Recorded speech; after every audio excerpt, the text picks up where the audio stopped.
Right guys, welcome back to another video, and today let's talk about some football. So basically what I wanted to make a video on was the game that happened yesterday, which I made a little bit of a segment on in yesterday's video as well, in the Premier League review.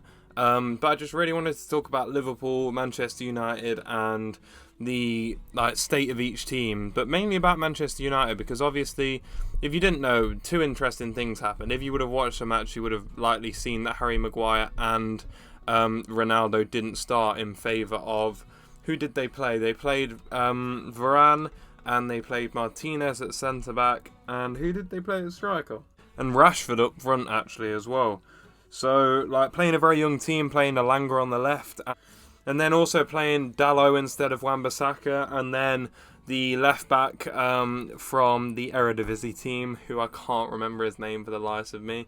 I think it's Malacia. I think that's how you say his name, Malacia. I really do apologise if I have got your name wrong there. I'm really dyslexic and I'm really bad with names, but he played really well as well. And essentially, there's not that many players from last season that were consistently getting in the team that started in this one.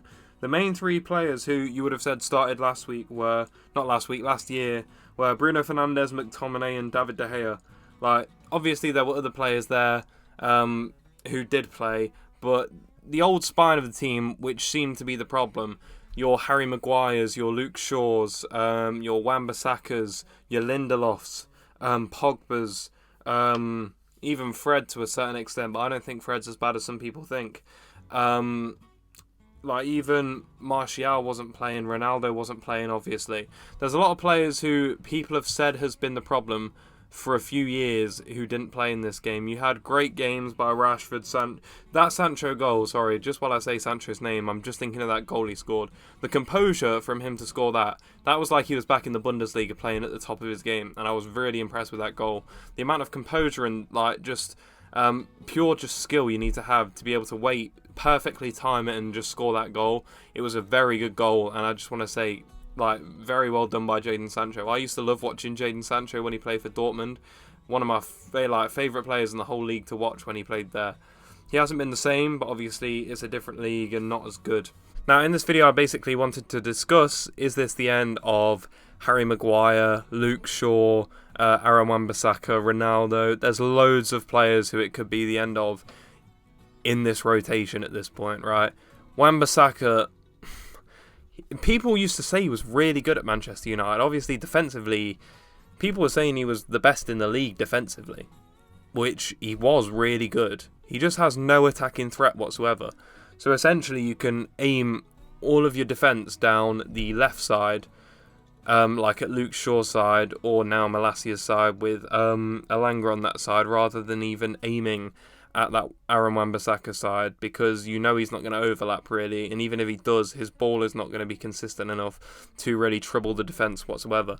And that was a major issue for Manchester United. Not having a balanced team is really detrimental to everything you want to do. You saw this before they even signed Sancho. If you have a weak side, it really makes you struggle. You can see this with Liverpool in some hard games when teams are going down the Trent Alexander-Arnold line, when they're just trying to target him defensively, like Real Madrid did in several games in the Champions League last season. You're going to have an issue there at some point, and that's going to be the issue. Sometimes it'll be fine, but a lot of times teams will be able to exploit you by just doing the same thing over and over again until they get the reaction, which is more likely to happen on that side than it would be on the other side, for example. I think Manchester United played extremely well, and they showed...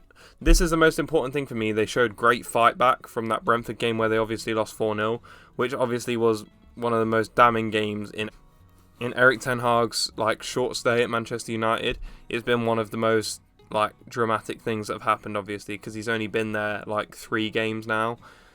That wasn't obviously great, but I was very impressed with Manchester United, how they came back and fought back from that initial bad set of games, and then have fought back against their arch rivals in Liverpool, who really did not have a good game. And Liverpool are in 16th place right now, and I know I spoke about this kind of on the other video, so I'm not going to talk about it too much, but Liverpool aren't looking great. They've got 2 points, 16th in the table after 3 games. Obviously, in my opinion, I don't look at the league table really until about 8 to 10 games in, because that's when the league table starts to take shape. Hopefully for Leicester City's sake it does take place then and not right now, because it's not looking good for Leicester City. But that's a whole other topic which is on my mind right now. But is it the end for Ronaldo at Manchester United? In my opinion, it should be. Ronaldo should just leave. He should go to like an Atletico Madrid, a Dortmund, a Bayern Munich anyway. Bayern Munich could have him. Like, there's a free space there. Obviously, Bayern Munich might not want to play with him like that.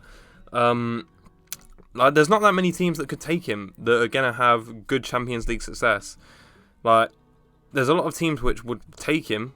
Not enough teams. No one's going to give him the money that he wants. No one's going to give him the right amount of money that he's getting at Manchester United. But obviously, at this point in his career, he's going to value those Champions League goals. It's not essentially more about Manchester United. It's more about those Champions League goals which he can get and build his Champions League record further and further away from everyone else, essentially, before he retires. That's his main goal. It's not essentially about Manchester United. It's about the lack of Champions League football which Manchester United are giving him at this point. And that's fair enough. I really do understand his point of view and understand why he would want to leave for that situation.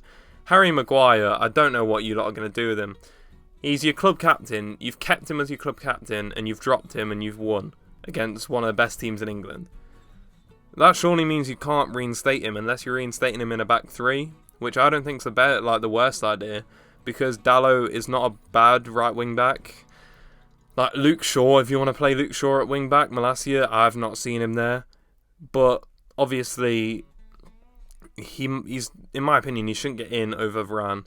He definitely shouldn't get in over Martinez. Martinez played extremely well and held that Liverpool team at bay, in my opinion, and played extremely well. Like, I don't think he wants to play him. I'm going to be honest with you there, but you can't sell him. Who's going to buy him? Like the feeling and vibe around Harry Maguire is like the worst I've seen for a player in years. Like, honestly, years. I don't know anyone that really rates him. Like, people say he's good for England, but no one would take him at their club. Like, I don't know one person that I know who supports like a team in English football that would take him at their club. He's just not good. But could he be good in a back three? Yes, we've seen it for England. Does Erik ten Hag want to play a back three? Probably not. I've never really seen him play a back three. I just don't see him getting back in the team. Obviously, he could because he's the club captain. He probably has to. But at the end of the day, he's not good enough for Manchester United anymore. He never really was, to be honest. It was a shame that you spent 80 million on a guy that has not worked out whatsoever. But you do this routinely where you spend loads of money on like Pogba. You do it routinely, and it's just a fact of the matter that Manchester United just need to accept the fact and move on from the mistakes they've made, such as Wan-Bissaka, for example, such as Harry Maguire. These big money mistakes, like, they need to just move on from them and stop trying to persist with them. Trying to persist with Ronaldo is not going to get you anything. Like, it's not. It's going to take away from guys like Rashford, Fernandes, Sancho, Elanga. We've seen this in the past year, where like Fernandez's production fell off a cliff. Rashford's form has been bad for 2 years since that injury.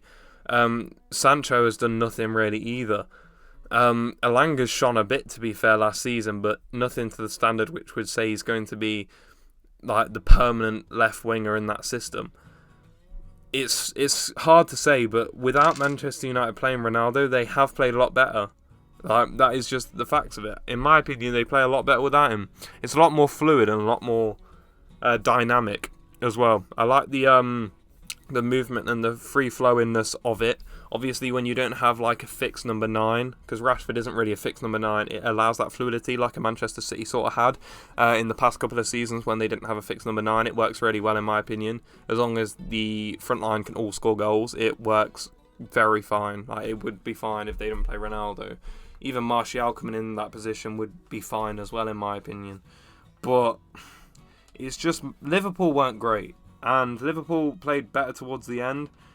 These injuries are not working well for them. A midfield of Elliott, Henderson, and Milner is not a good midfield. I spoke about this yesterday, but Liverpool aren't in trouble. Like, in my opinion, they'll still get third. They've got a good squad. When Thiago comes back, when Fabinho comes back, they'll be fine. That is the core of their midfield, which they need. When Núñez comes back, they'll be scoring more goals as well. Hopefully Salah can get back on scoring goals, because obviously, I think he scored 2 goals now, and 1 assist, if I'm not mistaken. He needs to get back on scoring them goals, because that is what he's good at. and it's felt since AFCON last year he hasn't really produced the same level, but I think he can get back there, and I'm almost certain he will get back there. He's a top quality player, and now that he's at Liverpool for the foreseeable future, I can see him really start to ramp it up in the coming weeks. Like I'm very looking forward to what he's going to do, and he's going to stay in my FPL. But that is the end of the video, guys. If you have enjoyed this video, please like the video and subscribe to the channel.